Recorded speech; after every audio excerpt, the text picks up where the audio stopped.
What's going on, boys? Oh, we're back. It's your boy, Coach and Cozy. Make sure y'all hop in front of y'all couches so y'all can hear our recap as far as the Eagles in the Vikings game.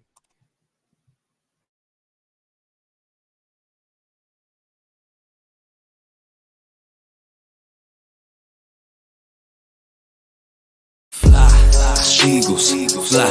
Boy, you know how we do this. Smitty up the field, Booby on the wheel. Jalen and AJ think how we put a still fight. Eagles, fight. Oh, you know we gon' do that. BG, big player, Vontae, Bradbury, pick six in the bag. Oh, sweaty on the line, flash down with him. Oh, let's go, we gon' get him. Constant, hit him. Oh, and my dog, big as my lot of switching names up. Should be Philly, got it sold up, bro. Why balls? Oh,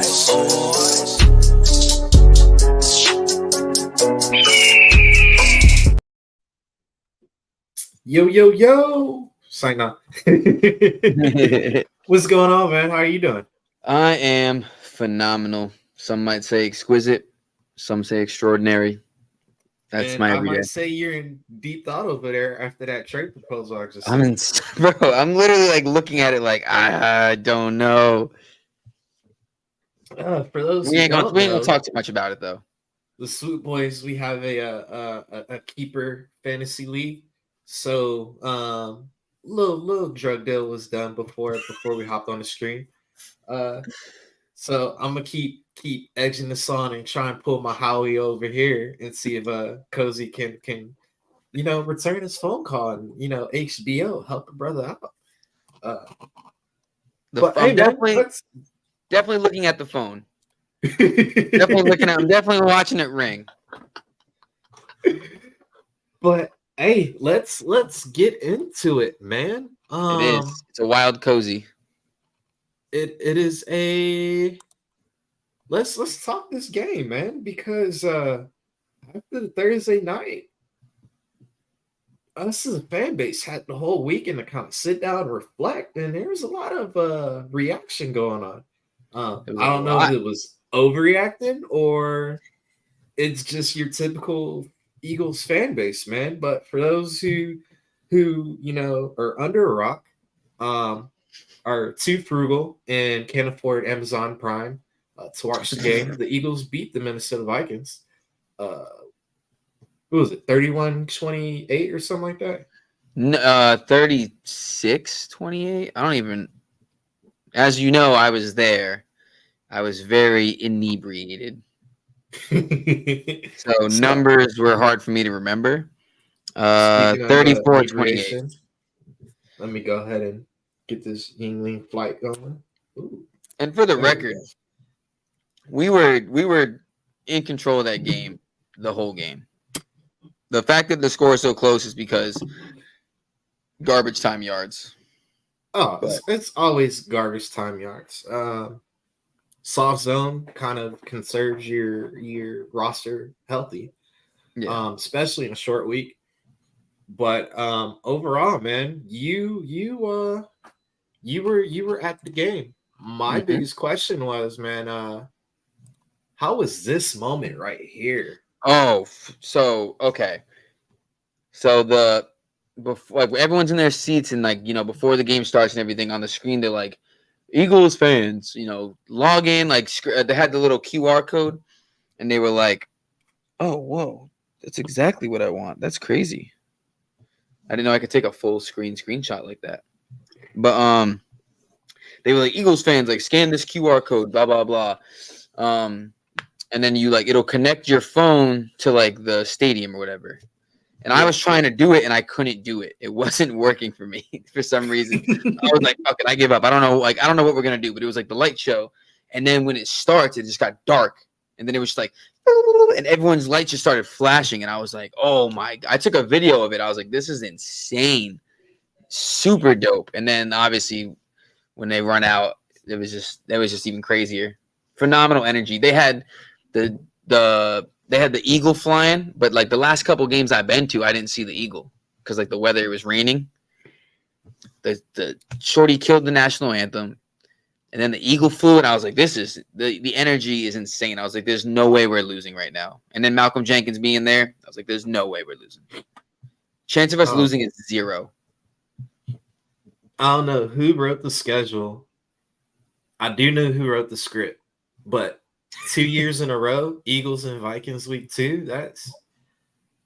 But Thursday night, home opener for the Eagles at the Link, man, and the Birds get the win. What was the vibe going throughout the game, though? Of course, everybody started on a high, but as well when it started getting a little too close for comfort. Oh, we were booing. The whole stadium was booing. There was multiple boos. I don't know if you could hear it on the broadcast, but it was like I wouldn't even say the stadium started. Well, the energy was high, and then it was just like, again, like really bad offense. And it was just super frustrating because you could just tell like everyone in the crowd was like, what are we doing? What is going on right now? Like the second, I forget if it was like the second or third design run, the stadium was just like boo. And then I think it was the second drive. I don't even remember what drive it was, but it was just I think it was the second one when like it was just like nothing again. It was just loud boos, super loud boos. It was crazy. Very disappointing, honestly. It was the offense once again was very low, but I'm not worrying as much. If anything, this is kind of great for us because we're getting it early in the season, man. We had Bill Belichick for week 1, so yeah, he's definitely going to be a Hall of Fame coach for sure. Probably due to riding Brady's coattails, but he is a defensive guru. If I'm correct, he was the defensive coordinator for a while with the Cleveland Browns before venturing off with New England. But and the Giants. This man understood how to basically take away certain weapons. And then week 2, we turn right back around. And people forget Brian Flores had the Miami Dolphins defense like booming. I was going to say, you have to remember, too, Flores is from the Belichick coaching tree.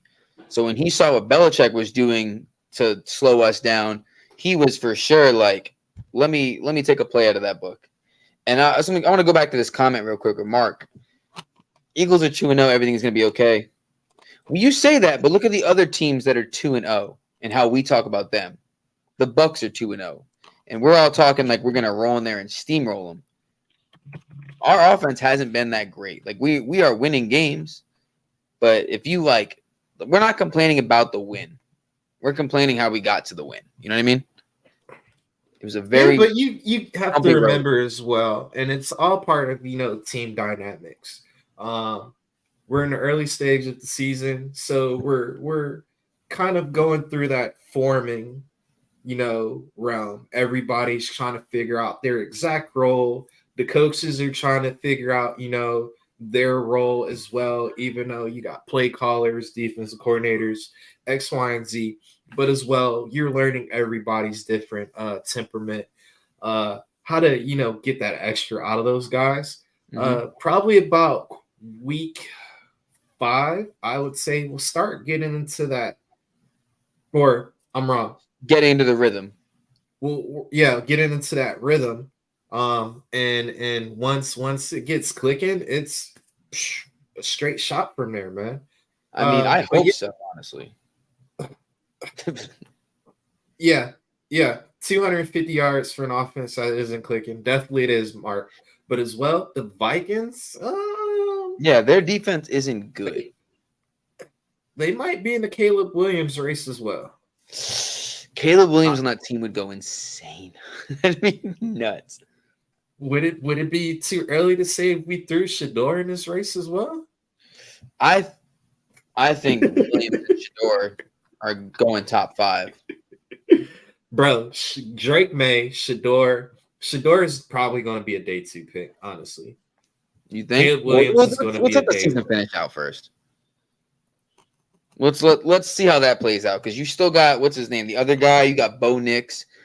I don't think Bo Nix is going to be anything crazy. I think he's going to be like maybe another Kirk Cousins. You know what I mean? We'll see, because Bo Nix has improved since his Auburn days. So yeah, I feel like Bo Nix has been in college for almost 8 years, bro. I saw a tweet the other day that said that, and I was like, bro, am I tripping? Like I could have swore I saw Bo Nix like 5 years ago. Bo Nix played against Bill correct. Jalen, Mac Jones, Tua. Bro, he's played against AJ McCarron, if I'm correct. I mean, he's not a 31-year-old kicker. I'll tell you that. With 3 Which is kids, insane. but hey, You saw that's that, who you right? want. That's who you want. You want a kicker that got to go home to 3 crying kids and a wife. If he can handle that, he's not going to fall under pressure for a 43-0 field goal. But I Insane, digress. though. It's like they tried to make it this feel-good story. Like, bro, you're 31. You're the same age as me. Get a job, bro. What are you doing? He does have a job, bro. College football, you can get NILs, man. It's not a job. He's not getting paid for. Well, if he gets an NIL If deal, he then I has guess, an NIL, he has a job. Well, no, it's crazy. If he gets drafted, he's set because he's gonna make like $1 million. What's buddy name? Brandon Whedon, another 30-plus-year-old person to get drafted into the league. I'm saying if he gets picked up in the 5th round, what's the minimum rookie signing or whatever? What's the rookie contract for like a 5th round pick? I wouldn't even know. But I'm saying like it's definitely more than like $50,000, which is like a normal, I'd say like a base salary. You know what I mean, for like any human being. Oh yeah. So it's like he's definitely gonna make more than that. That's crazy. But yeah, as we're recapping it, this Eagles game. What was your most impressive part throughout that game? Swift, easily. Well, I mean, I'm definitely. I don't want to take away from Swift's because great game, but at the same time, the man had 28 carries. That is insane. And the worst part is it took so long to establish the run. That's what annoys me the most. That we could have started. I know you said what impressed me the most. I'll wait. I'll hold off. And what impressed me the most, 175 yards from Swift. That's what impressed me the most. I'll hold off. Yeah, man. The hometown kid, the Philly kid, the St. Joseph Prep high school graduate. Mm-hmm. Should have been a Temple Wild, but that man went and ate in the SEC with another Georgia dog and 175 yards rushing. Definitely was very impressive. A lot of fans definitely were kind of saying he shady 2.0. Then you got your QB, QB couch QBs dissecting Swift's vision, talking about he's not. Oh, the thing I tagged you in? Yeah. Bro, shut up. I'm not going to get into that because I did play running back. And it's easy to criticize a running back when not hitting the hole. And then you should have. The game is going a lot quicker. And then especially depending on what the blocking scheme is, that might be not the hole you're supposed to hit. Yeah. But at the end of the day, 175 yards, 175 yards. So I wouldn't even criticize the man's performance. Hey, do it again. If you get 28 carries, you better get 175 yards. But for me, man, I would probably say, and a lot of people criticize this, the most impressive is going to be Fletcher, Jordan, and Carter. Bro, this is 2 weeks in a row now. Fletch has been looking. We have, if I'm correct, the Eagles are still under 100 yards total allowed rushing yards allowed in 2 games. I believe so because Madison got 35. That's both Madison, Zeke, and Ramondre Stevens. Mm-hmm. So, and as we're going into this Monday night opener, what's buddy name? He's Rashad the Buccaneers. Yeah, have been handing the ball off 30 times now. So if you take that away and force Baker to try to beat Philly with the arms, but I'm getting a little too ahead of myself. But that was the most impressive because I saw Twitter, everybody's talking about Jordan Davis don't have a pass rush. And if I'm correct, Jordan Davis threw the center into Kirk Cousins, right? And then got the sack. So wait, that was Jordan Davis. Davis doubled. Davis was getting doubled, but and he's still Sean making Desai has a nice little rotation. If Davis is coming off the field, Carter is hopping on immediately to replace. I wanted to come back up real quick after the huddle. Not to cut you off. I don't think Shedeur is winning the Heisman. Not at all. Caleb Williams is running away with it right now. Just saying. I had to cut you off real quick before you get past that. No. You're good. I love Shedeur, but no. Yeah, we'll get into the Brian Johnson later on. We'll talk about that. Yeah, Swift got me 25 points as well on the bench. I'm very upset, but he is starting this week. On the bench? I was very upset. Bro, what's in my other league? Let me find this real quick. Let me look this up because if you want to talk about 3 leagues, bro, I'm never doing that again. You want to know what's upsetting? 31 points on the bench. Puka Nacua. Yeah, that happened with me with Morset. 25 points on the bench. And disgusted doesn't even begin to. George Pickens, 25 points on the bench. But disgusted. Yeah, as we're now been through two teams that have great defensive minded coaches on their staff.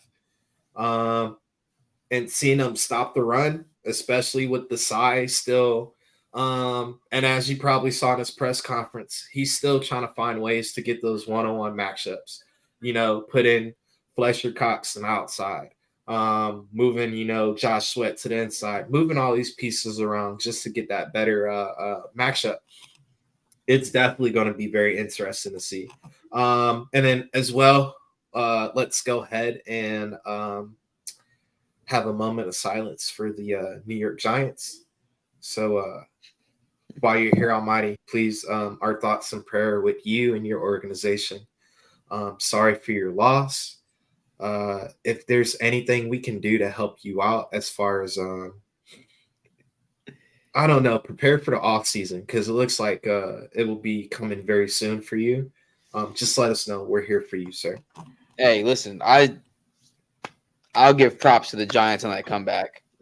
Gannon sucks, but I will give Giants fans that because my roommate's a Giants fan. He was sleeping on the couch when that shit was like 28-0. He was sleeping. We were making fun of him. Next thing you know, he's awake on the couch. That shit says 31-28. We were like, no way. Bro, this division now is going to be very interesting because I did have the Giants go on number 2 in the division, but the Commanders have came out of nowhere. And then I'm going to be real. I know I'm probably going to get snipped, but Dallas is kind of looking legit. I'm not going to argue that. I'm not one of those fans that's like a Homer fan, like, oh, Dallas is garbage. Like, it's who they're playing. No, they're playing the same excuse we used all last year. Not excuse, the same reason we used last year. We're playing the teams in front of us, and we're beating them. Dallas is playing the teams in front of them, and they're beating them. And they're beating them handily. Right now, honestly, criticize that. To be honest, the best teams right now in the NFC is probably San Fran and Dallas. Yeah. That's another reason why I'm upset with the offense. Our offense. Because it's like, what are we? We have the defense that can win games for us. Like our defense is playing lights out. I don't get why people are talking down on Desai. I think he's doing great. Y'all ain't shit. But like, which is very true. Mark is very true on this one.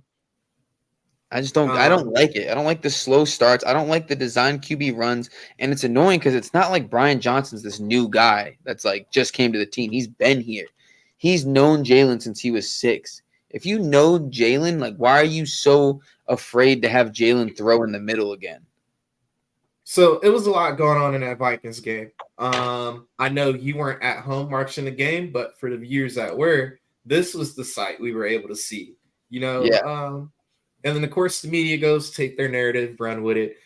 There's trouble going on in Philly. A.J. Brown is a diva. They're 50% correct. A.J. Brown is a diva, but at the end of the day, there is only one ball. There's only one ball. You can't give the ball to AJ every play. You can't give the ball to Devontae every play. Can't give the ball to Goddard at all this year. The Eagles have a luxury right now. They can literally just rotate between their athletes. And, hey, Devontae, we're going to go ahead and focus on Dallas this week. My biggest that you just said that. We What? have all these weapons, and like we can rotate. We can give it to AJ. We can give it to Smitty. We can give it to Goddard. We can give it to Swift. We can give it a game. And we're having designed QB runs. What are we doing, bro? What are we doing? Now, And screens. I wouldn't be coached without being coached if we didn't really break down this game. But if you look at it, Brian Flores was actually doing a great job preventing the deep routes. He was running a lot of Tampa 2. If you haven't seen it, the safeties, he ran double high safeties, but what he would have them do is, as soon as Jalen hikes it, the safeties are getting in line with the linebacker, and that linebacker is bailing. And that's what was taking away a lot of these quick seam routes for Dallas Goedert. The outside routes were gone for, Devontae or AJ, but as well, he was bringing a lot of pressure. The only issue I was having with Brian Johnson is if the team is putting pressure on you, an outside tunnel screen is not the answer. You have to run a screen or a tunnel screen to the inside because that's where the pressure is coming from. When you're running a lot of these blitzes, a lot of these guys are on the outside or man up. So if your receivers aren't getting that good initial block, the play's dead. Let your big boys allow these dudes to get back there and then allow Swift or allow Goddard to get busy in the middle and do what they do. Because you want them to get behind those, front 4, front 5 guys on the D-line. So that was my only issue. And then, yeah, we did take forever to finally get to the run. It looked like there was no legit game plan coming into this game because, honestly, if I was the offensive coordinator, my game plan would have been my first 15 plays would have been probably first 7 to 9 plays, run the ball, and then now go into getting to Dallas because any team's main focal point is to prevent the ball getting to Devontae and getting the ball to AJ.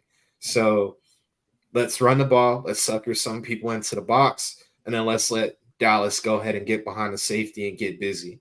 Exactly. After you We're allow like the doing safety, it backwards.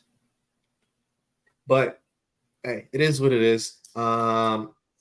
Larry, I got 7 more years before retirement, and I will be a quality control coach if available. I don't need that much money. I have my retirement, so just a little plug there.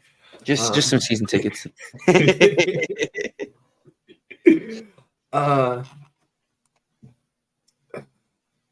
Cap is. I just looked it up. We have $6 million right now. $6 million, yeah, like a little over $6 million. And then in 2024, we have $60 million, which is great. And then Goddard's contract, it ends in 2026.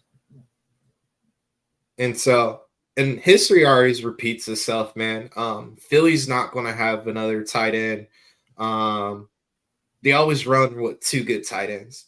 And I think Alex O might be that successor. Kid's only, 24? The guy from Broncos? So, yeah. So he's a good kid. And once he's not going to get thrown into the system that quick because he literally got traded at the end of the preseason. So there's still a bunch of, important pieces to the playing calling system, blocking schemes, that type of deal. And then especially as a tight end, a lot of tight ends is probably going to have an option route. And so he needs to learn what those reads are, especially, when it comes to like those type of personnel. We'll see. I don't know. I got to see him play more too, because it's like he was making some plays on the Broncos, but like just because you're making some plays on the Broncos doesn't mean you're going to come here and be like the next guy, especially when you're behind 2 other dudes on the depth chart. Well, it's how you be utilized on how they decide to utilize that skill set. Because at the end of the day, Brady is 6'5", 6'6", run a 4.4 40, and is 250 plus pounds. I think so, yeah. No linebacker and safety one is thumping him. They're going to bounce right off. And then as well, he can win that immediate jump ball. Most of your safeties are probably 5'11", 6 feet tall. not that really tall, so he's going to win a jump ball. So it's basically like I said, we're at the beginning of the season. You're trying to find roles for all these guys and how to utilize them. And you're going to have that. You have a brand new offensive coordinator. You have a brand new defensive coordinator. So these guys aren't going to immediately come in and be these superstar coordinators and utilize. No. When you get a brand new car, what you do? You take it around the block a little bit. You hit the gas, floor it, see how it responses. How can I take this corner? Can I take it or do it? So that's what they're kind of doing right now. They're just testing it out, figuring out what they can get away with, what it's supposed to sound like. And when you need to know, you got to do some maintenance or, hey, let's adjust this out there. So we'll be good. And then, yeah, as Mark said, the cap ain't real. Hell, the Kansas City Chiefs just proved that by making Mahomes the highest paid quarterback in the league again. By just moving money around. So, yeah, Howie knows. And that's all it is. So for kids, pay attention. Math is very important. Okay, so the contract thing, that just threw my theory out the door. I was thinking maybe if he was closer to his contract year, volume going down, but that's different. Yeah, I think it's just more of, the coaches. Honestly, I think the coaches are just trying to figure out how to game plan around certain players. But if Brian Johnson, you're watching, look at the team you're playing and then just pick one of your damn players. If a team is literally slacking at corner, hey, let's go hit AJ or Devontae. If the linebacker core is trash, you might want to go in the middle of the field and go Goddard. If their run scheme is literally terrible, you got 3 running backs to pick from. Like, honestly, for this game, I don't expect this to run that much. Tampa Bay is got a decent defense, and they're led by another defensive-minded coach with Todd Bowles. So I think this is a good test for Philly. Vita Vea, you got Shaquille Barrett. You still got, was it Deion White? Or is it Devin White? Or Devin White. And then they still got and then Antoine Woodfield Jr. in the backfield. So, like, Tampa Bay, this is still a Super Bowl caliber team that just won a Super Bowl, 3 years ago? Yeah, 2020. Yeah. So this is not a slacking team, and Todd Bowles was part of that Super Bowl organization. So, but when what's his name left, this is going to be another dogfight. This is going to be another dogfight for sure. Which this is like, okay, so we played the Patriots, a great defense, and we had our problems. Then we played the Vikings, a great offense, and we had our problems. And now we're playing the Bucks, who, again, great defense. The offense isn't great, but I'd say the Bucks are a cross between the Vikings and the Patriots. So it's like we're like our competition is just like getting better, in my opinion. Like it's still Baker, but like it's still Baker and Godwin and Rashad White and Mike Evans. Like it's not a slump on offense either. Because look at, again, they're 2-0. Baker had a good game last week. What, 300? His first 300-yard game ever. Which is wild because Baker's been with Cleveland. So. And he was with whatchamacallit. Yeah, the Rams as well. But after that Thursday night performance, we've had plenty of time to sit down, digest what we just, witnessed. Did DeAndre prove he's RB1 to the game decide it? I mean, not decide to Johnson and it. Like, hey, you would think. Well, I know somebody who agrees that Swift should be RB1, and that was that boy Slay. If you're not even have it on your radar, Big Play Slay podcast, bro. It's legit. He said even when they played Detroit last year, he's glad Swift is on a squad because not only is he fast, but he gonna try and run through you. And he's explosive, man. If you look at the performance alone, 28 carries, 175 yards, 1 touchdown. I wish he had more TDs, but it is what it is. 175 yards. And that's just behind this Philly O-line. Which Malata didn't play that well. Lane Johnson didn't play that well. Dickerson with the stupid holding penalty that cost that second touchdown actually. Yeah, the AJ Brown one, right? Or was it the Swift one? It was the AJ Brown one. Okay, the AJ Brown one. The line got to get some of their stuff done, taken care of. But at the end of the day, we got Coach Stoutland as the O-line coach. I'm not worried about it. He'll figure it out. Exactly. So I think we're in agreement, man. Swift is probably going to move into that RB1 role. As much as Nick loves Kenny Gainwell, I think Gainwell is going to be more of a better complement back. Coming in after DeAndre does kind of all the dirty work. Excelled at last year. That's what he was better at. He was like Madison with Cook. Madison was great as the complement back to Cook. Now that Madison's the number one guy, he's been struggling. So Gainwell needs the fresh legs on third down doing his thing. Now, what's going to Penny? Why do we have Penny? Look, I don't get paid to make those decisions. So put Penny, start the game with Penny and just have him fucking run into Vita Vea and get him tired out, and then bring Swift in. So it's gonna be tough, I know, but like just break down the defense a little bit, Penny. I know we've all been like I said, the Eagles played Thursday. We've had plenty of free time as well. We don't play till Monday, so we don't do nothing but sit on the couch, play video games, and scroll on Twitter. And there was a nice little article that popped up talking about with very, very, very strong convictions. Is Buddha coming to Philly? Listen, man. Now, I would like it. Let me throw this to you. Buddha Baker is on the IR for the Cardinals, but if I'm correct, he can be pulled off the IR and thrown into a roster spot, but the team has to place him on IR. But I'm not 100% sure. That was just from the little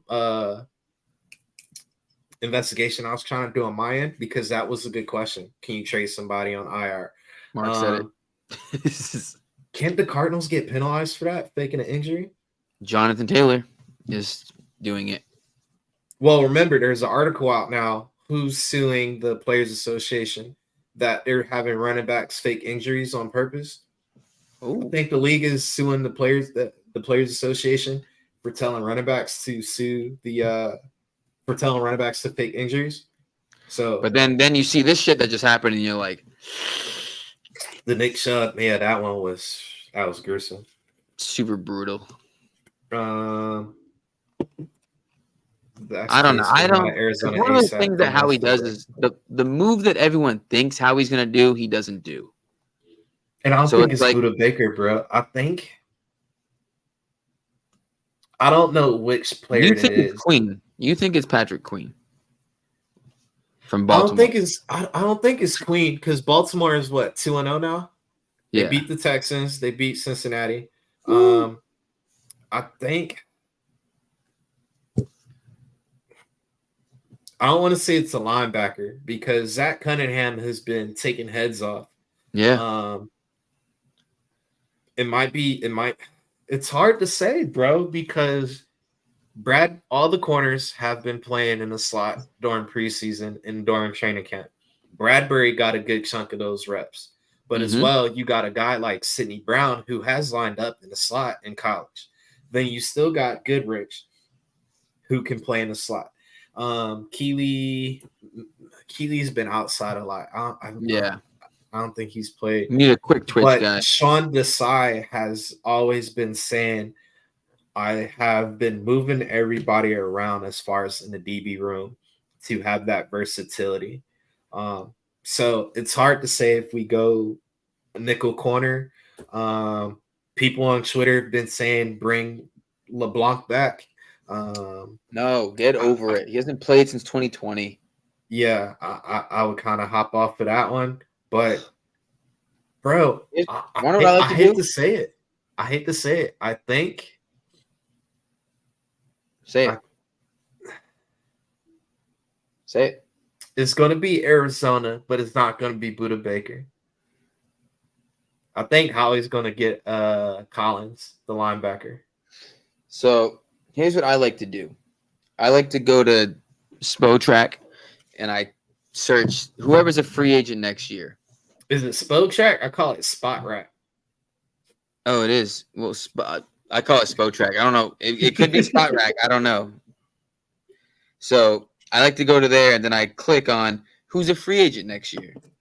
And then I look through the positions because that's what Howie does. Howie will always get a guy who's a free agent next year. So he can use them that year, and if they're good, he can give them a little contract. He did it, or like an expiring rookie contract. Yes, sir. Tell my side.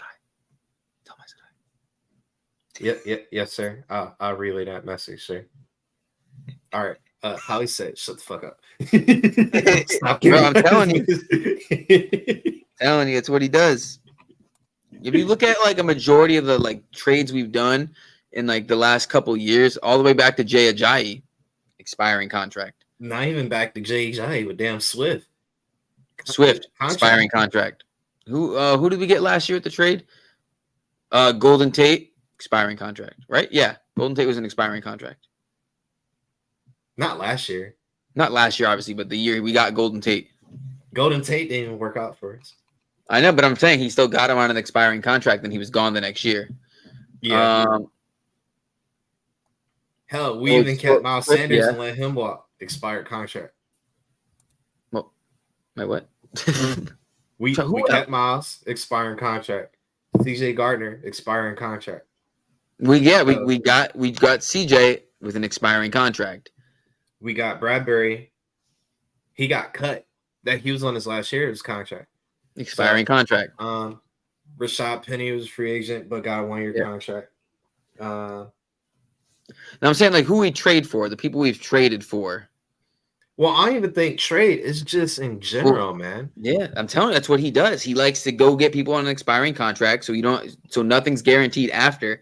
But if you play well, he'll give you the little 1-year or 3-year deal. So that's why, like I said, I like to look up first name on the list where I'm looking at inside linebackers, Devin White. Outside linebacker. But if Tampa's 2-0, so Devin White, they're not going to give it up because they're could be potentially a contender. So Tampa's out of the window. Daniel Hunter from Minnesota. Josh Allen, Jacksonville. Maybe. Rashawn Gary. Rashawn Gary from Green Bay. Gary's a good one. Kayvon Chasen. Bud Dupree. Well, they're all. Let's see. Josh Uche from New England. I doubt they now. If there was a deal that was possibly talked about during that engagement, maybe Devin White definitely be very interesting. Buda Baker, Micah Hyde, Jordan Whitehead, or Chuck Clark from the Jets. Whitehead is staying in New York. Whitehead is staying in New York. New York is about to buy in. Darnell Savage from Green Bay. That's not a bad one. Oh, the safety? Yeah, that's not a bad one. But I think with this current roster, man, you can potentially still win with how young we have received or gotten now. As you're seeing Josh Jobe being tested Thursday night, he only had one bad play, but that was just a communication deal. And then on top of that, he was still there. So it's not even a skill set. That was just an awareness thing. You want to know who else is a free agent or an expiring contract? Who? Jeremy Chin. Charlotte is not giving him up, bro. They still got the whole Brian Burns situation going on. And Jeremy Chin is what? 24 years old? They have so much cap space the next 2 years. Yeah, they can pay these guys. What up, Jake? My dog. But yeah, man, this long gap is definitely gonna have us fans. You're not getting he's a Patriots fan. We're gonna hop on the ESPN trade machine and try and see what trades we can do because we got this long. It's basically a bye week, bro. We play Thursday. We don't play again till Monday. So Devin White was in trade rumors recently. yeah, he has been, but you're the Buccaneers sitting at 2-0 in a very terrible NFC South division. You're not going to go ahead and start shipping out Aren't the pieces. Saints and the Falcons both 2-0 as well? Yeah, but they're both. Carolina got a rookie quarterback. Atlanta has a sophomore quarterback, and they're still not. Now, Bijan has been looking kind of nice. Shout out to Atlanta with that drone That angle footage they put out. fire. Bro, Insane view. that is a game changer. I need that for And Swift then- ASAP. And then with the Saints losing Jamal Williams for a couple of weeks, that's still gonna, but it's still early, bro. They get Kamara back. Tampa Bay has the opportunity of literally taking a division. I picked them to take the division. They can, but I think Their they're at the defense is point the most where- scariest out of all the teams. Yeah, They're- you got Jesse Bates in Atlanta, but outside of that, you lost Jeff Bakuta for the year. Oh yeah, I forgot they got him. And then Carolina, your defense can't really do much. And you're having close games already. But it's still early in the season for Light said.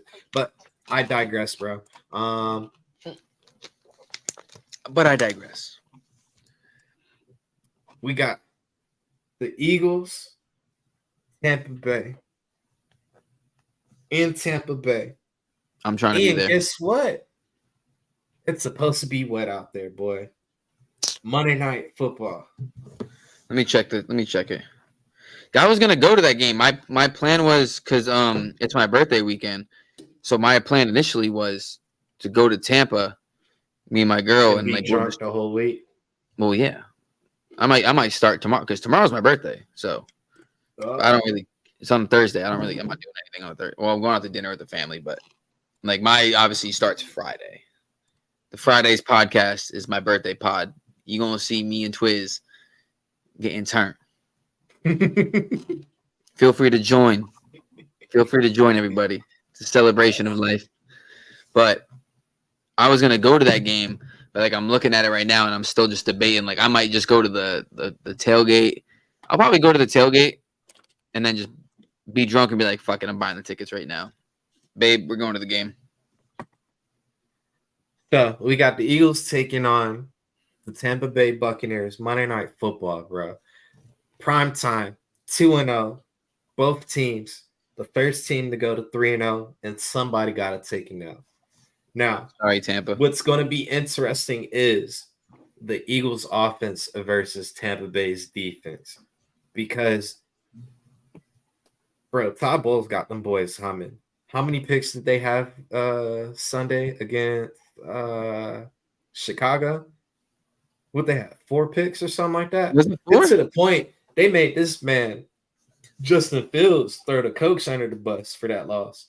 That is also wild. And then he tried to come back and say, well, it wasn't like that. You said coaching. You said what you said. And then their DC just fucking resigned because his house got raided. That's crazy. That is insane. BRB. I just talked about that with Mike Evans. Rumor 2-0 in the weak division. They're going to try and win. Exactly. A lot of these boys is going to eat, especially Mike Evans. Now that he's openly told Tampa Bay he's going to test out free agency, he's going to put a highlight film together on Huddle and send it to all the teams, bro. I'm not even mad at that, Jacob. Tampa Bay is definitely is this is going to be a very tough game. This was not on my list as an LO out of that first 6-game stretch, so this is definitely going to be very interesting. I'm kidding. Philly got that. Only way Philly will get that is if Baker Mayfield does Baker Mayfield things, and Which that's he's due for. He's due for it. Stop the run and let Baker be Baker. So I'm curious to see how Sean Desai is going to scheme up, because he's openly said he doesn't play the same defense. He schemes the defense up based on the team he's playing. So what are you going to do to scheme up against the Tampa Bay Buccaneers? You got Mike Evans, you got Chris Godwin, you got 4 running backs. I don't even know the names to that are still productive. So Thank you, Sean, Mark. Thank you, Mark, for the happy birthday. Thank you. what do you got going on? Definitely going to be very interesting. And then is Todd Bowles going to capitalize on Jalen Hurts' vision right now? Because he even said Minnesota's throwing some things that kind of threw him off a little bit. Or is this the week where we get Brian Johnson's aha moment and he just lights it up? Start with the run, let it open up the passing game. That's what the problem has been. It's he's not starting with the run. He's just starting with the QB runs and the screens and the outside passes, and the defense is just like, all right, bet, like we can figure this out. And then No. he goes to start with the run it on him, make him load that fucking box so you can get Goddard fucking across the middle or get fucking Smitty or AJ one-on-one down the field. Do what we did last year, Brian. You were in the offense for that. Don't be dumb.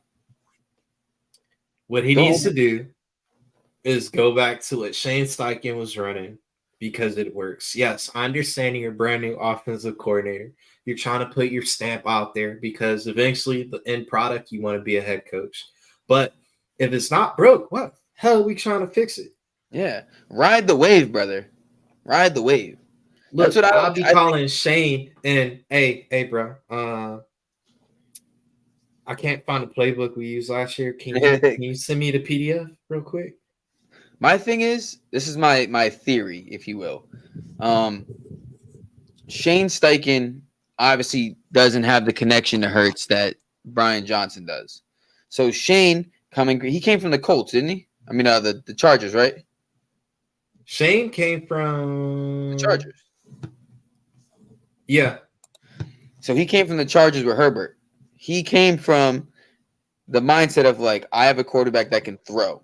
Hurts can throw. We all know Hurts can throw. He's not bombing it like Josh Allen, but he can still throw. So Shane's mindset is, I'm going to trust Hurts to throw because he's a quarterback in this league. He can throw. I'm going to draw up the offense that pulls from everybody's strengths. So he has no like emotional connection to Hurts. Brian Johnson, on the other hand, has that connection to Hurts. It's personal.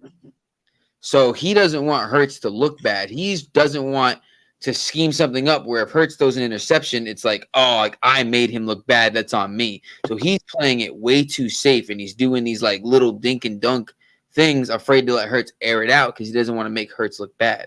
But in the long run, you're making Hurts look bad because you're making it look like he's regressing and he's afraid to throw it downfield or throw it in the middle because you're not designing anything to throw in the middle because you're too personally attached to it. That's my thought on it. These non-explosive plays. Yeah. I think he's just not putting these players in the right position for them to succeed, man.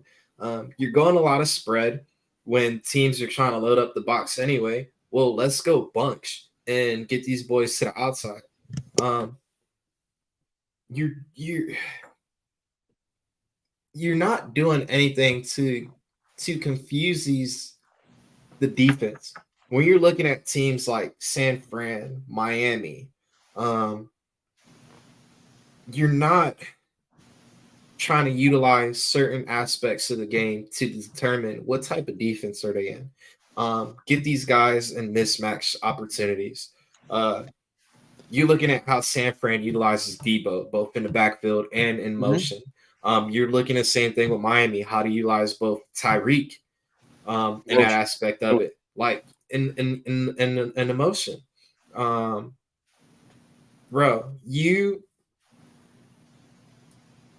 Dallas and AJ have to be your perimeter wide receivers. Devontae has to be your motion guy. Or Quez will be your over the top slot. What you want to do is you want to actually give Devontae those matchups in motion. He's the better route runner. So any route he runs is going to be more crisp. AJ can win any one-on-one matchup. No corner is out bullying this damn linebacker. All right. And then Dallas Goedert is already a big beast, a tight end. So he's always going to be lined up with either a tight end, not a tight end, with a safety or with a linebacker. And then you have guys like Swift and Gainwell, get them on that outside, wheel routes, angle routes, whip routes, man. Look, I would have took a page out of what Andy Reid did to me in the Super Bowl. All right. I like it.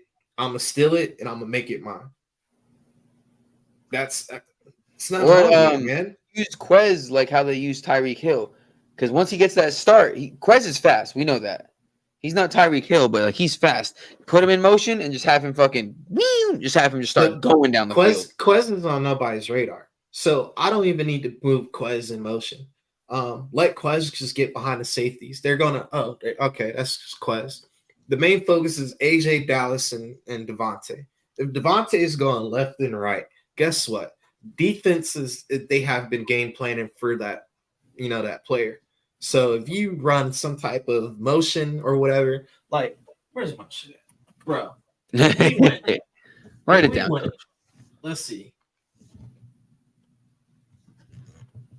And we go, let's go. What's Goddard's number? 86? No. 88. What? What's wrong with you? I'm bugging, bro. Yeah, you're tripping. Goddard definitely needs to do something. If you have him in fantasy, I honestly would trade Goddard at this point. Depends what you can get for him. Let's go. Actually, I will go 88, 11, and then I will go 16 online. Bro, you could literally have Devontae orbit, fake the RPO. And when I mean orbit, he comes back out this way. You're going to have your guy, Quez, run a drag. Let Dallas run a damn post route. And then let AJ run a drag route. What's typically going to happen is you're getting that initial pick play. But, bro, depending on the type of defense they're running, the corner's going to come down. I would come down and play on the orbit. It's literally an RPO play, though. You can run it so many times because that corner is going to come down and play Devontae on the orbit route. But guess what? If he comes down, you got AJ coming in the back. Bam, you just hit damn AJ. This is going to freeze both of your safeties. That's why I would not going to come down and play that.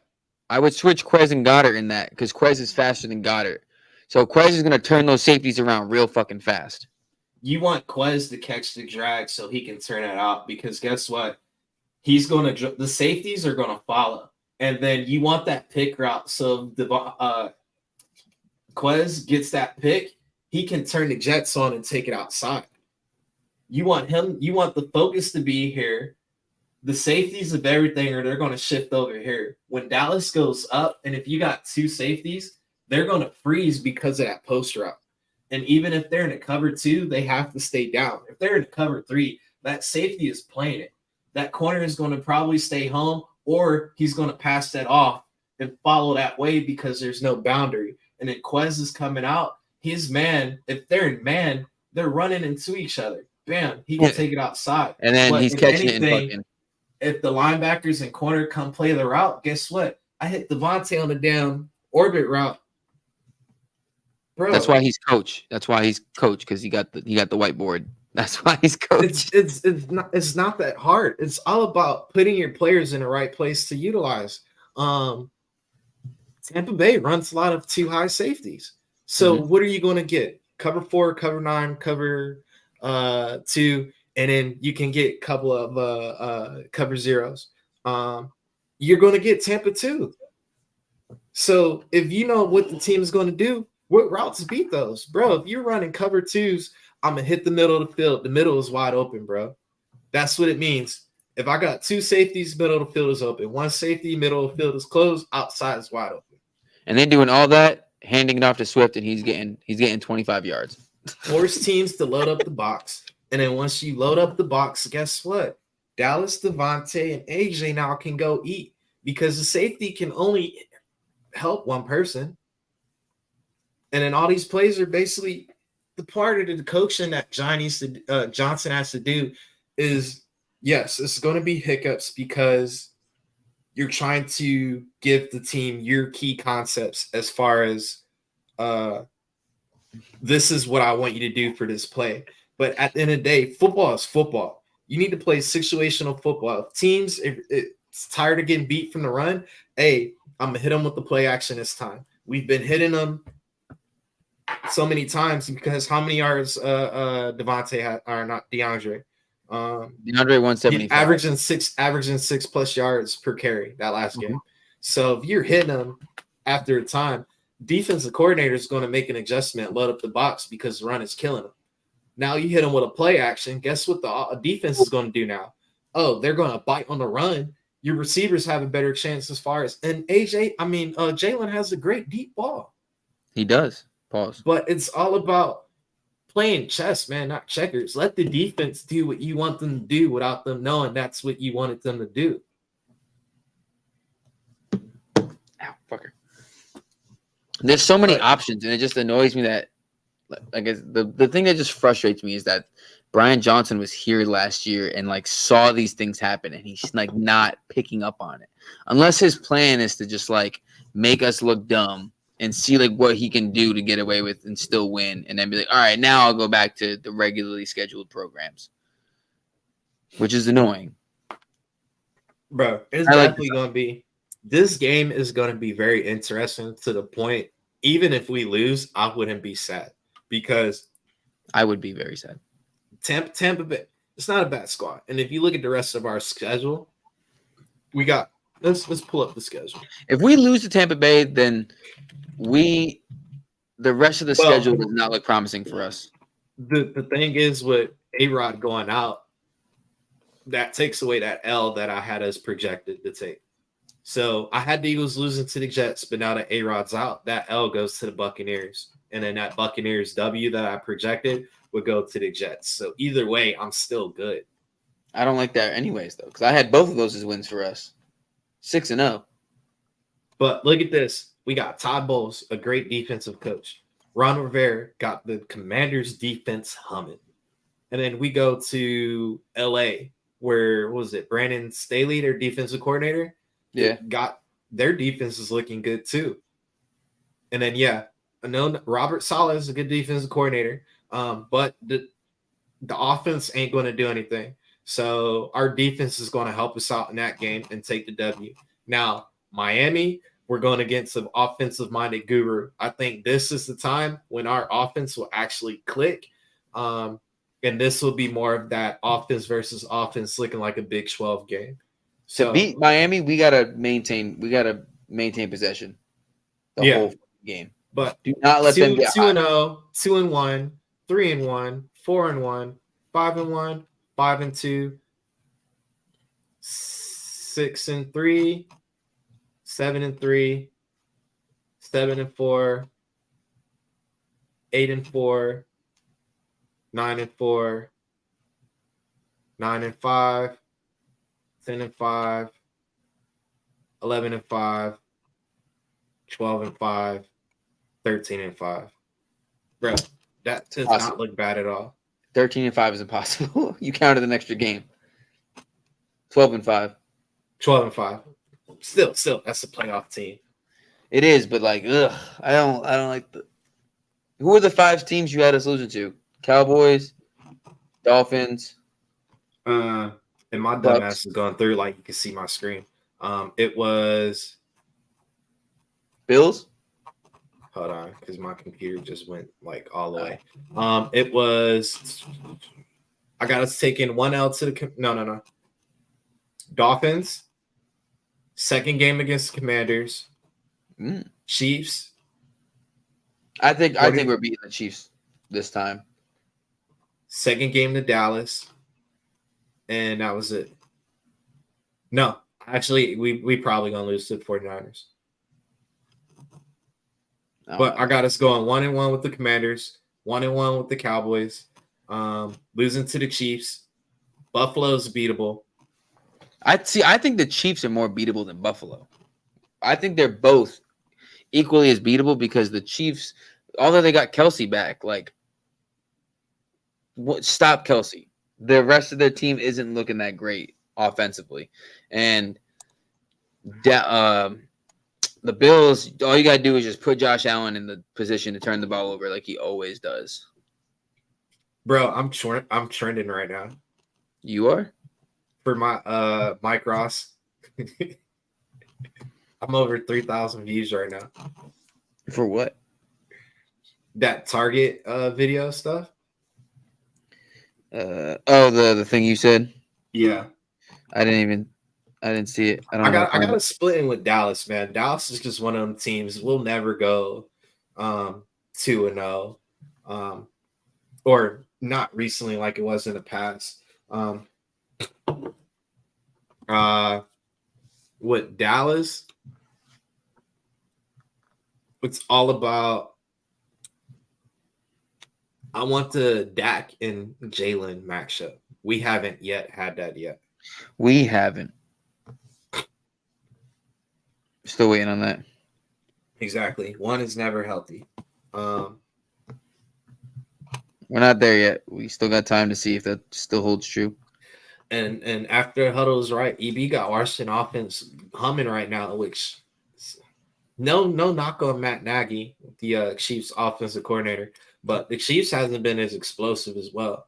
They're slowly getting to the groove, but yeah.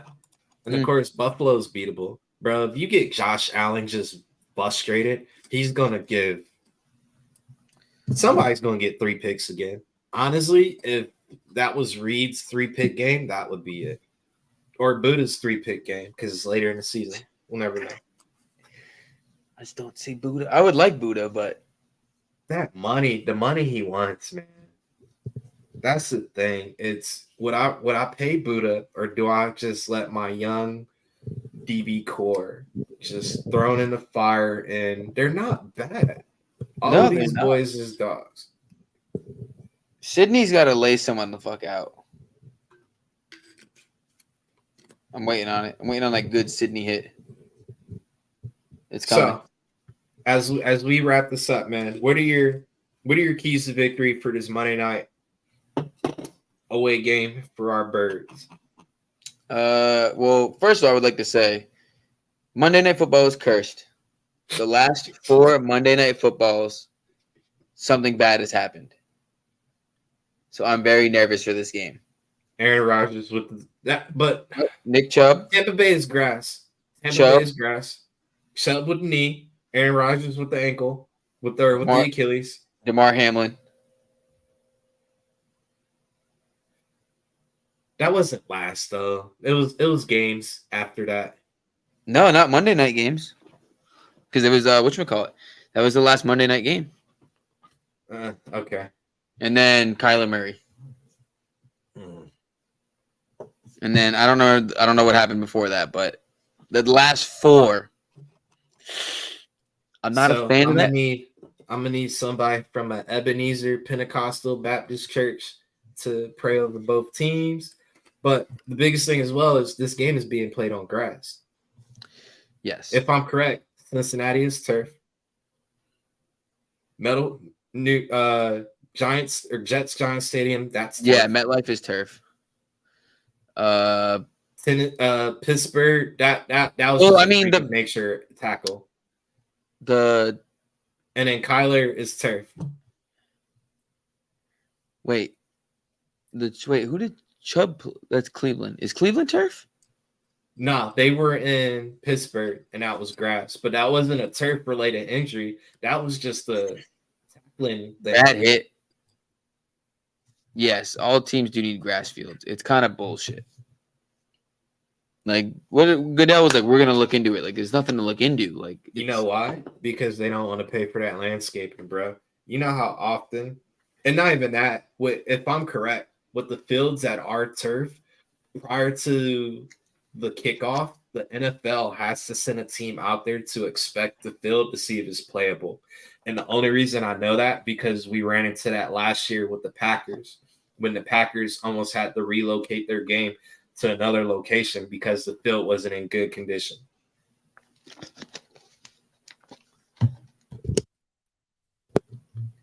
Well, the Eagles can do it every year. And we live up north. Let these boys play in mud. Y'all let them play on damn baseball fields, basically, when the Raiders had that split stadium. Right? Hell, the damn Veterans Stadium was turf, or that Astro turf, so. I don't know. It's all bullshit. It's all the discretion of the the team owners. Goodell not doing anything, but it would be nice. It would be. But all right, what are your keys to this Monday night away game? Keys to beating the Bucks are stop the run, force Baker to throw, and just have our corners lock him down. Baker is still Baker. He has his good games, and then he has his good games. He gloats, and then he plays like shit. That's what he does. So I think this is the game he plays like shit. Send a blitz at his ass because he can move too a little bit. So he can move. So this would be mine. I know we like to run that 3-4, that penny style defense. But honestly, I would throw some little flag football stuff into this game scheme. I would do a delay blitz. And what I mean by delay blitz, I would let my edgers go. Or not even that. I would rotate Devontae, Fletcher, and Carter and only go one defensive tackle. And then I would have Nolan and Hassan rotate at one of the edges. Then I would have Graham and Sweat rotate at the other edge. I will let Barnett play strictly inside. And what I would do is whichever side Barnett was in, the edges are going to basically – so you have 3 rushers, and Barnett is going to be that delay. And then whatever hole opens up, that middle linebacker comes and fill that void. Yeah. Okay. So if you're running a traditional, a 4-2 style defense, you're sending 5, but 2 of those 5 are going to be a delay because at the end of the day, the line is calling out the protection based off of, which way they're blocking. But if you're moving these guys around and you're delaying it, you can't get to that block if you're already somewhere else where you think you're going to be. If you think you're 2-on-1 on a blocking scheme, and then out of nowhere, a linebacker just comes on your backside because he super delayed that blitz. When it comes up for Baker trying to step up into the pocket, my man's going to get smashed. I just looked because up, you want the quarterback to believe that, yeah, their blitz is coming from the outside. He can step up into the pocket. And then once he steps up into the pocket, guess what? You're Justin Fields and you're getting torn up now. I was going to say, I just looked up Baker Mayfield's time to throw, and he ranks 3rd. Oh, he gets that. I think he's under 2 seconds or something like that. 2.96. He gets that thing quick. But the thing is, as well, you want to make him believe he got the deep routes. I would throw a lot of Tampa 2 in there because what that's going to do is your safeties are going to basically take away those routes. Yeah. It's a Tampa 2 with a press, if that makes sense. So my corners are going to be up on you pressing, but as soon as they it's the NFL. So I would give it not even a Mississippi, a 1-2 and a release and then bail out. So by the time they think they can throw that quick slant and then they do the secondary route, my safeties now came to the middle. My middle linebacker, I don't trust Morrow, but I don't want to take Cunningham away from being a thumper. Yeah. I honestly would probably throw another safety in to be a linebacker, and I would rotate between Morrow and Cunningham. And my second linebacker would actually be a safety. So your 2 starting safeties are going to – So you'd have Reed should come back. He would be one. My other safety, of course, is going to be Justin Evans. And then out of the 2 linebackers, out of that 4-2, that second linebacker is going to either be Sidney Brown or hell, I might throw Edmonds in there as well. And let them be that bell because they can cover, but as well, he sees that all time in practice. He would be ready for that. Yeah, but as well, you don't know what to do until you get punched in the mouth. and you may see it in practice, but you can disguise a Tampa 2 and change it any variation. So a Tampa 2 is basically your safety's doing coming up in the middle while your linebacker's filling that void. But you can run a Tampa 2 with basically a safety still staying deep, a linebacker filling that void, and you can have safety filling that void, and you can have a D line come up and play zone, kind of like what Shaquille Barrett did on that pick six. Mm. I wouldn't mind seeing Barnett dropping in coverage. He does it already, and from the outside, why not have one of these guys do it? It's all about. I'd want Nolan guys in Smith the dropping in defense. coverage. Huh? I said I'd rather have Nolan Smith or Reddick drop into the coverage, preferably Smith because he's younger and faster. So we draw that real quick. Last drawn on the whiteboard. Ooh, Get my money's worth out of this. Thunder going crazy outside right now. Oh, bro, I wish we had rain. We had a good little couple of days, and then that was it. I'm only allowed to water my grass on 2 days of the week, and one of those days was today. Just out there sitting with a water hose because I can't use my automatic sprinkler system. Why not? We're in a drought right now in Texas. Bro, so when I'm talking you disguising your Tampa 2, let's go 7, let's go 96, we're going to go 91, and then let's go 94. All right. What's Cunningham's number? Cunningham? Is he 52? All right. So we got 52. We're going to go 21. We're going to go 30. We're going to go 32. You got 24. Honestly, I don't think Bradbury's going to be outside. You're going to go 28. You're going to go 24. And then you're going to go 2. So what I mean by Tampa 2, you could literally have. No, I was drinking the water bottle and it just felt weird. I felt like I had a hair in my mouth or something. So that's why I was tripping. But you're sending. And then what happens is now you can have these 2 guys here basically cover this gap. So what will happen is either because they're basically in a zone coverage, if anything. I think you need a bigger whiteboard. Yeah. Hold on. Let me Oh, here we go. Coach in motion. There we go. But basically, you're going to have, like I said, that safety that's in the linebacker role drop. That safety's coming down. He's basically coming and replacing. And then that other safety's dropping as well. So you still got 2 safeties going and dropping. But what's going to happen is the end, if the play is going strong side, he's coming, he's bailing, he's filling. So basically, he's flowing the same way because no quarterback is going to throw across your body. So yeah, they might. He's coming. He has contained responsibility now. Hassan's coming off the edge. He has to delay blitz because, look, they're stepping up thinking they're blocking 62. Meanwhile, he's dropping back. Now you just open up a whole hole. And then even if he picks up 52, Fletcher Cox is still coming. 24 got too much speed. He's going to blow that up. Because it's all about disguising what you want to do, bro. Making the offense think you're doing something else and you're doing something completely opposite or out of the norm. And then when you try and adjust to it, guess what? You go back to your regular defense now.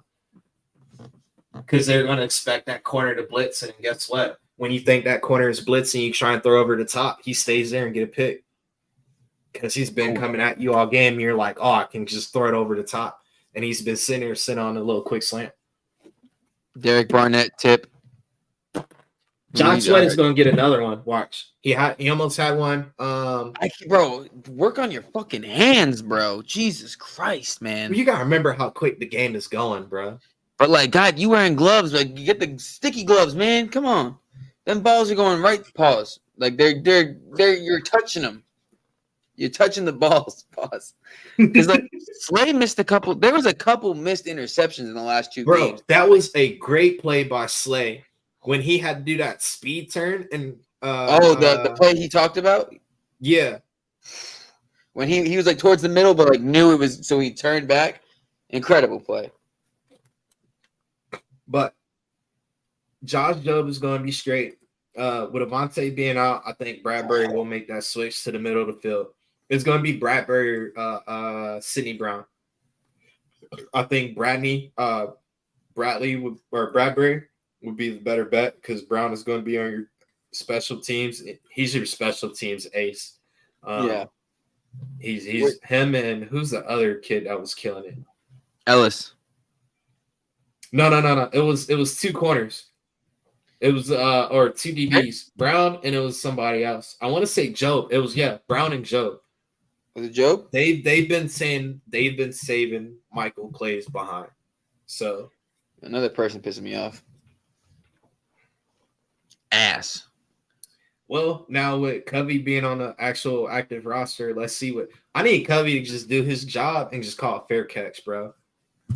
Stop trying to fucking return the ball because your hands don't look trustworthy as far as running with the ball. He usually catches it every single time, gets blown up, and is fine. No, I mean running with it. I know you can do fair catch, reliable hands, but I don't know if you gonna cough that thing up like just and take it what it is.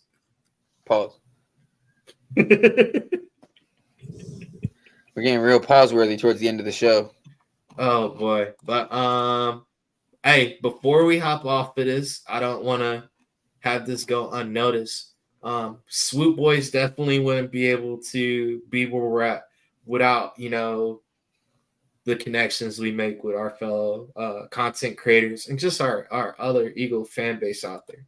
So shout out to the course, our West Coast Swoop Nation, Swizzy, all the guys over there in the West Coast kicking it. And if y'all don't know, we got a tailgate going on October 8th in LA, bro. So we're going to do what Philly always do, take over LA, Eagles, Rams. And as y'all know, the Swoop Boys ain't going to disappoint y'all.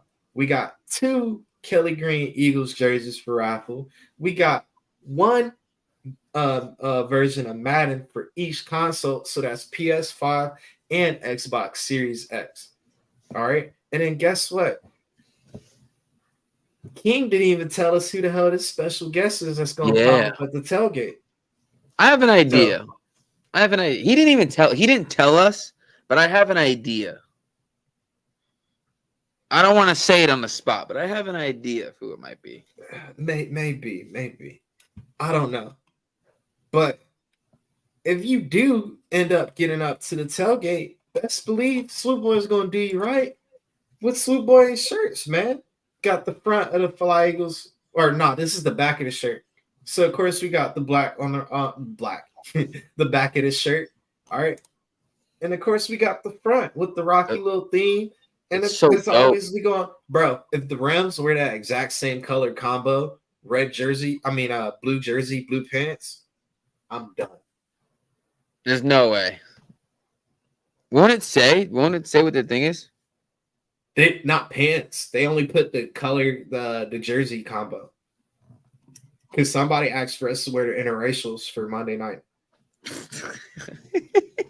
The interracials. I love it. And then as well, shout out to Die Hard Philly, man. Y'all make sure y'all get his swag. Bro, the tie-dye Eagles gear, I'm already trying to get the gray Johns. And then as y'all saw, the lady herself, Lady Slay, she rocking the John herself, Philly versus everybody. And we always know that. All right. And then as well, shout out to Brothers for Life, man. All right. As well, Swoop Boys ain't coming to you empty-handed, like I said. So anybody want to purchase any of Brotherly's Life Eagles gear, make sure y'all hit that promo code SWOOP10. Wow. All right. Y'all get 10% off, bro. I don't know about y'all, but 10%, I'm frugal. That's about $3 or $4 I could put towards something else. That's a McChicken, a McDouble. That's for me, a Red Bull. That's a whole pack of ramen, which I'm about to go eat when we're done with this. Not a whole pack. You 1 or a 2-packer? I'm a 1-pack. I'm 2 packs. I'm not greedy. I don't want that much sodium in my body. It's all about how you use the packaging. Well, I also don't. How do you cook your ramen though? How else you supposed to cook it? On the stove, you boil the water. When the water's boiling, you drop Nah. your noodles, and then when it I gets nice I and break it up in the bag so it's small. Then oh, I put it don't in the break it up. bowl. I throw the whole thing in there. Once the Nah, water boils, I open up the bag and I take out the seasoning. Bloop, bloop. I break it up in the bag. I do it prison style. I break it up in the bag so it's all little chunks, almost like rice. Put it in a bowl. Add water just enough. Microwave it. Pull it out. Add the sauce. Add some. Add the seasoning. Add some seasoned salt. Boom. I don't have soupy ramen. It's not bad. Try it, man. Try it. I've had it before. I've had it that way. I'm so used to doing it prison style, as some might say. Come on, Cozy. You gotta go to the finer things in life, bro. I'm gonna I teach do. you how I to be had bougie on a lobster rolls. budget. I was eating lobster rolls last week, brother. I was up in Rhode Island eating fucking lobster rolls and clam cakes and New England clam chowder, and then I was in Philly and Cleaver's cheese. Shout out Cleaver's.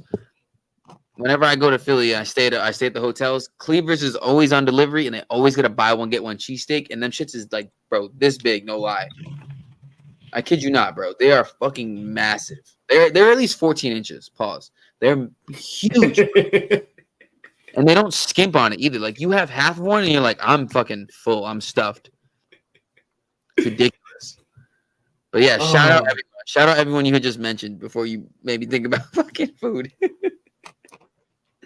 Know what? Shout out to Philly Flats, bro. This is a place in here in Katy, Texas. The owner is from Philly, and bro, they host every Eagles game in their restaurant, and it's an up-and-comer spot. It's literally probably 5 minutes from the crib. That's where I watch the game. That's probably where I'm gonna watch a couple of the games from here on this season. So yeah, y'all get that free endorsement from me. And their cheesesteaks and wings are on point. And their wings aren't skimpy. And their flats are definitely on point. Shout out Flats. Fuck you, drums. But with that being said, man, this is Coach, my boy Cozy. Y'all enjoy the rest of y'all day. Let's go. See you Friday.